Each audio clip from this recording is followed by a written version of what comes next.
In today's fast-paced world, financial literacy is not just an asset, it's a necessity. It refers to the ability to understand and apply various financial skills, including budgeting, investing, saving, and managing debt. Financial literacy empowers individuals to make informed decisions about their money and secure their financial future.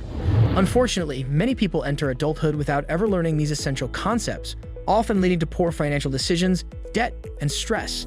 So in this video, we will discuss everything you need to know about financial literacy. But before starting the video, be sure to smash the like button and subscribe to never miss out on any of our videos. What is money? Money is a tool that allows us to exchange goods and services efficiently.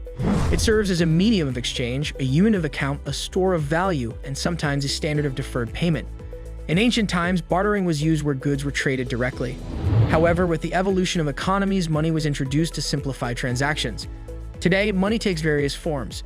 Physical currency like coins and bills, digital money in bank accounts, and even cryptocurrencies. Inflation and the loss of purchasing power. Inflation refers to the general increase in prices over time, which leads to a decrease in the purchasing power of money.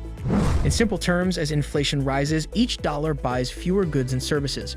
For example, if the inflation rate is 5%, something that costs $100 today will cost $105 next year. This means your money is effectively worth less as time passes. Inflation is influenced by factors such as supply and demand, production costs, and government monetary policy. While moderate inflation is a sign of a growing economy, high inflation can significantly erode the value of savings. That is why individuals are encouraged not only to save but to invest in order to ensure their money grows faster than the inflation rate. What are interest rates? The cost of borrowing money. Interest rates are the price paid for borrowing money, typically expressed as a percentage of the principal loan amount.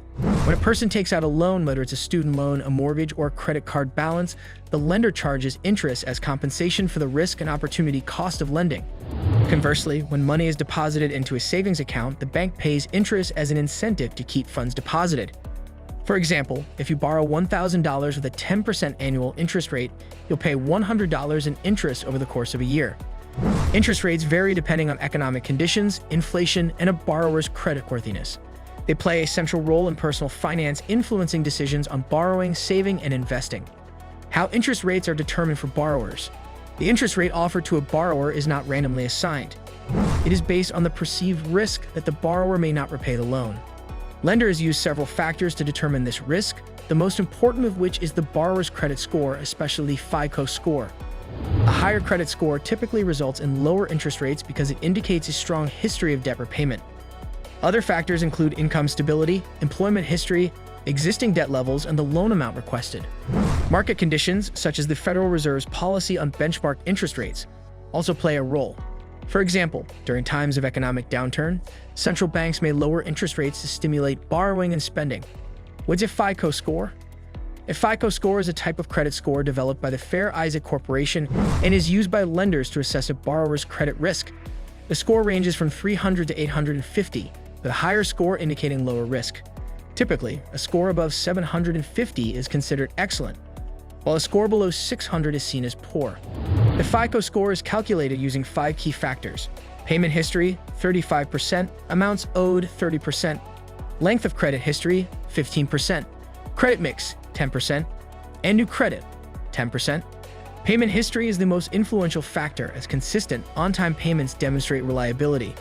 The amounts owed assess how much of the available credit is being used, which indicates financial responsibility. A long credit history provides more data for lenders to evaluate, while a mix of credit types, such as credit cards, student loans, and auto loans, shows a broader experience with credit.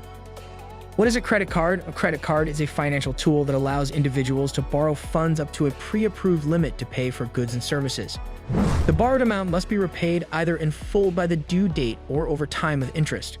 Credit cards offer several benefits, including convenience, the ability to build credit, and protection against fraud. Many credit cards also offer rewards such as cashback, travel miles, or points. However, if not managed properly, credit cards can lead to significant debt due to high interest rates, especially if only the minimum payment is made each month.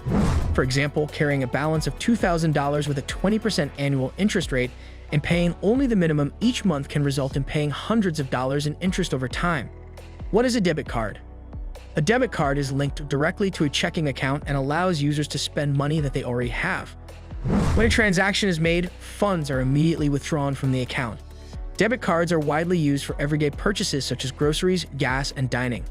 Unlike credit cards, debit cards do not involve borrowing money, which helps users avoid debt and interest charges. Debit cards are also useful for budgeting as they prevent overspending.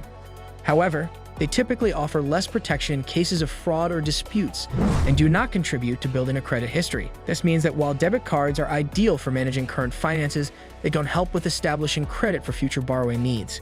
Difference between credit and debit cards. Consumer protection matters. Although both credit and debit cards look alike and are used for similar transactions, they function very differently. A credit card allows users to borrow money, while a debit card spends money that is already available in the account. One key advantage of credit cards is the consumer protection they offer. Under federal law in the United States, credit card users are liable for no more than $50 in fraudulent charges, and many issuers offer zero liability policies. In contrast, debit card protections are weaker, especially if fraud is not reported promptly. What is tax? Understanding paycheck deductions. Taxes are compulsory contributions imposed by governments to fund public services, such as education, defense, transportation, and healthcare. In the United States, taxes are deducted directly from employees' paychecks. The most common types of deductions include federal income tax, Social Security tax, and Medicare tax. Federal income tax is based on an individual's earnings and filing status, and it is used to support national programs and government operations. Social Security tax, currently set at 6.2% of wages, up to a certain limit, goes toward retirement and disability benefits. Medicare tax, set at 1.45%, helps fund healthcare for individuals aged 65 and older. Together, these deductions can account for a significant portion of gross pay. For example, someone earning $50,000 annually might see $8,000 or more deducted for taxes before receiving their net income. Why paying yourself first is the golden rule. Pay yourself first is one of the most powerful concepts in personal finance. It means setting aside a portion of your income for savings or investments before spending on anything else. This strategy ensures that saving becomes a priority, not an afterthought.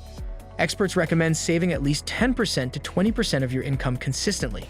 For instance, automatically transferring $500 per month into a savings or retirement account can accumulate $6,000 annually, excluding any interest earned. Over time, this habit can lead to financial independence, allowing individuals to handle emergencies, pursue opportunities, and retire comfortably. Paying yourself first builds discipline and fosters a mindset of long-term planning rather than short-term gratification. What is investing and why it's essential? Investing involves putting money into assets, such as stocks, bonds, mutual funds, or real estate, with the expectation of earning a return. While saving is important, it typically offers low returns that may not keep pace with inflation. Investing, on the other hand, helps money grow over time. For example, investing $10,000 in a stock portfolio earning an average annual return of 7% can grow to over $19,000 in 10 years. Investing is essential for building wealth, funding education, buying a home, or retiring comfortably. Although all investments carry risk, diversified and long-term strategies can reduce volatility. What is the stock market? The stock market is a marketplace where shares of publicly traded companies are bought and sold. When individuals purchase stock, they essentially own a small portion of the company. The value of stocks can rise or fall based on company performance, market trends, and economic factors. For example, buying 100 shares of a company at $10 per share costs $1,000. If the stock price rises to $15, the investment is now worth $1,500. The stock market can generate substantial returns, but also carries risk. Long-term investing in diversified index funds, such as the S&P 500, is often recommended for beginners. Thank you guys for watching. If you want more videos like this, make sure to like the video and hit the subscribe button, and we'll see you in the next video.